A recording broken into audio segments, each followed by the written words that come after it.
Welcome to सार्थक class. हम class 11 physics का न्यूमेरिकल क्वेश्चन देखते हैं, सरल रेखा में गति।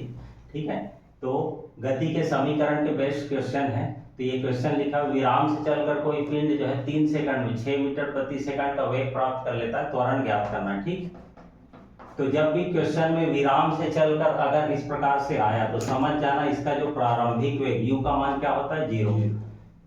3 सेकंड में समय कितना दिया, t का मान 3 सेकंड, यहाँ पे लिखेंगे t बराबर 3 सेकंड। ठीक है, 6 मीटर प्रति सेकंड का वेग प्राप्त कर लेता है, v का मान दिया 6 मीटर प्रति सेकंड। क्या ज्ञात करना है, त्वरण ज्ञात करना है। तो a equal to question mark. ठीक है, अब यहाँ पर क्या करेंगे, गति के प्रथम समीकरण का उपयोग करेंगे। गति के प्रथम समीकरण से, तो गति का प्रथम समीकरण क्या होता है, v equal to u plus at। v का मान हमको दिया हुआ है 6, u का मान कितना है 0, प्लस त्वरण का मान हमको ज्ञात करना है और समय कितना दिया हुआ है 3। ठीक है, तो ये हो जाएगा 6 इक्वल टू 0 प्लस 3 है तो 3 आ गया। तो a बराबर, अब यहाँ गुना है तो इधर आ क्या हो जाएगा भाग, 6/3, 3 2 बार में। तो a का मान कितना आ गया 2, और त्वरण का मात्रक क्या होता है, मीटर प्रति सेकंड स्क्वायर। ठीक है, तो इस प्रकार से हम त्वरण ज्ञात कर सकते हैं। ठीक, इसके बाद एक दूसरा क्वेश्चन लिखा हुआ है, एक कार समान वेग 36 किलोमीटर प्रति घंटा 4 से चल रही है, ब्रेक लगाने पर 10 मीटर चल करके रुक जाती है, त्वरण की गणना करना है। अब बताइए कार को रुकने में कितना समय लेगी। ठीक है, तो 36 किलोमीटर प्रति घंटा की चाल से चल रही है, मतलब ये क्या हुआ, इसका प्रारंभिक वेग। तो u का मान दिया है 36 किलोमीटर प्रति घंटा।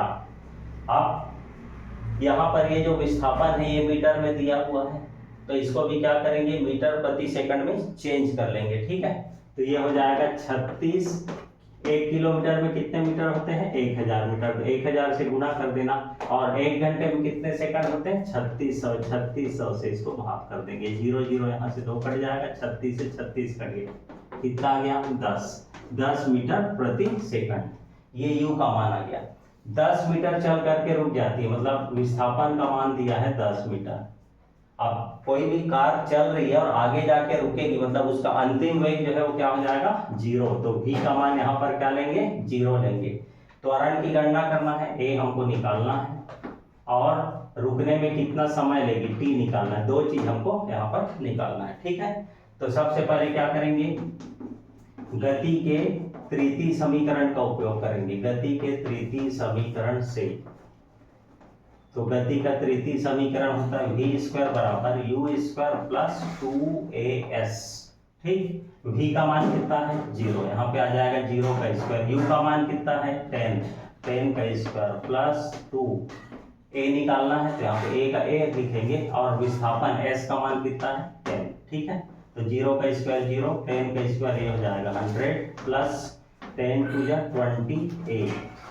अब ये 100 को इधर लाएंगे तो 0 माइनस 100 इक्वल टू 20a, तो a बराबर आ जाएगा -100/20, 5 बार में, तो a का मान आ गया -5, और त्वरण का मात्रक होता है मीटर प्रति सेकंड स्क्वायर। ठीक है, अब यहाँ पे माइनस में आ रहा है, मतलब ये यहाँ पर मंदन बोलते हैं इसको। ठीक है, तो a का मान अगर माइनस में आएगा तो ये मंदन कहलाएगा। ठीक, तो a का आंसर यहाँ पर ये निकल गया।